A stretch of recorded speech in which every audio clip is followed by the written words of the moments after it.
Début juin, le comité départemental de l'Hérault a organisé une rencontre de photographes des différents clubs locaux aux îles Médès. Le chef d'orchestre de l'opération, c'est Pablo Torres. Pablo, c'est lui.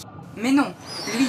Non, il y a des poissons lune là, on risque peut-être d'en boire, mais ça c'est pas garanti. Hein. Donc vous pouvez faire, si vous faites ces parcours, c'est déjà pas mal. Là-bas, il y a souvent, il peut y avoir des passages des barracudas en quantité. Les barracudas, ils sont toujours en haut. Pablo est un maestro.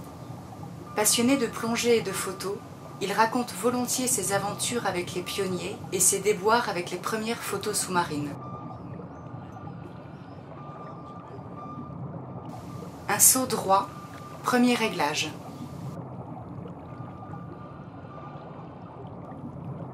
La mer est agitée et chargée de particules, ce qui rend les prises de vue plus délicates. Nous croisons un banc de saupe. Ces poissons qui se nourrissent en broutant les algues vertes et les posidonies ont la réputation d'être toxiques et hallucinogènes. Les sars, des poissons curieux et un peu cabots, viennent se faire tirer le portrait. Et puis voici Zéni, le mérou. Poisson emblématique de la réserve des Médès et ami des plongeurs, c'est un animal débonnaire qui ne dédaigne pas s'approcher du photographe. Zéni sera notre guide pour la suite de la visite. Le mérou, comme beaucoup de poissons, change de sexe durant sa vie. Il est d'abord femelle et devient mâle. On dit qu'il est protogyne. Il se cache volontiers dans les trous et nous le suivons.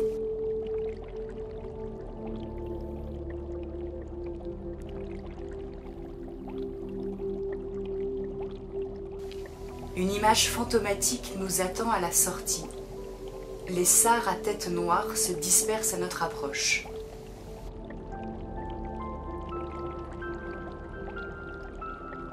Jean Daniel, aux manettes d'un matériel vidéo impressionnant.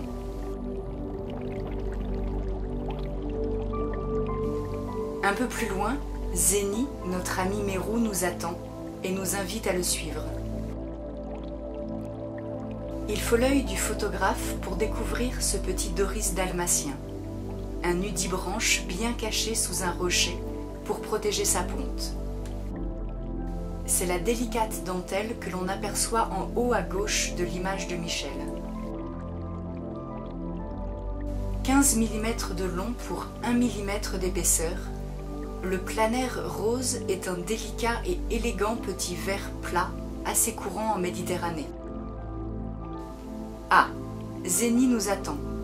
Suivons-le.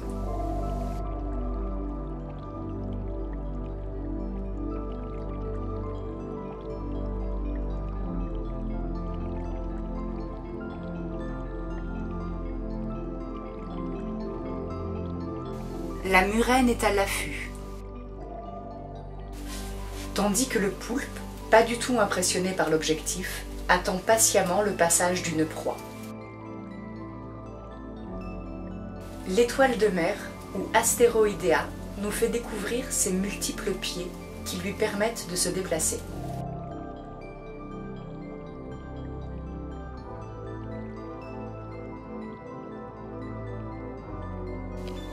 Nous nous retrouvons sur un tombant où foisonnent les gorgones.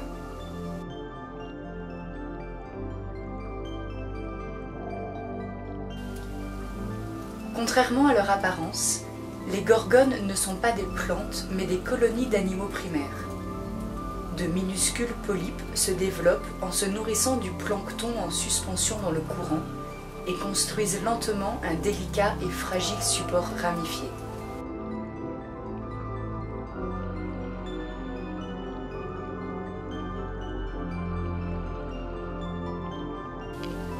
Une fois par an, un phénomène rarement observé, la reproduction des gorgones. Après fécondation, Les colonies femelles libèrent leurs œufs dans un mucus qui se détache en filaments violacés.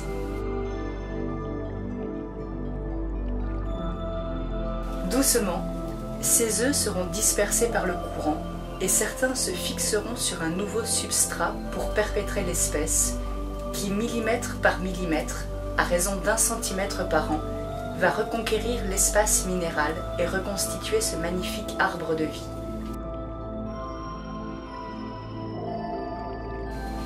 C'est en apprenant à observer attentivement la vie sous-marine que s'installe le plaisir du partage de la découverte, la passion et le respect de l'environnement marin qu'il est de notre devoir de protéger.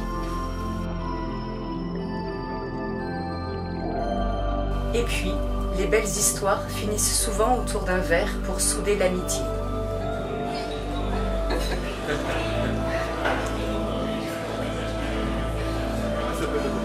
Eh oui, c'est pas une photo, on peut parler. Dans un autre endroit, pas très loin, c'est l'intronisation d'un nouveau promu niveau 2 qui, nous n'en doutons pas, deviendra vite un admirateur du spectacle. La première pensée, c'est qu'aujourd'hui, Daniel vient d'écouler, vient d'obtenir son niveau 2. Voilà. Bravo, bravo, bravo. Et son t-shirt. Bravo, bravo, bravo. Ah, tu veux peut-être te poser, non? Tu sais, Par contre, la poésie, ce là elle tient pas.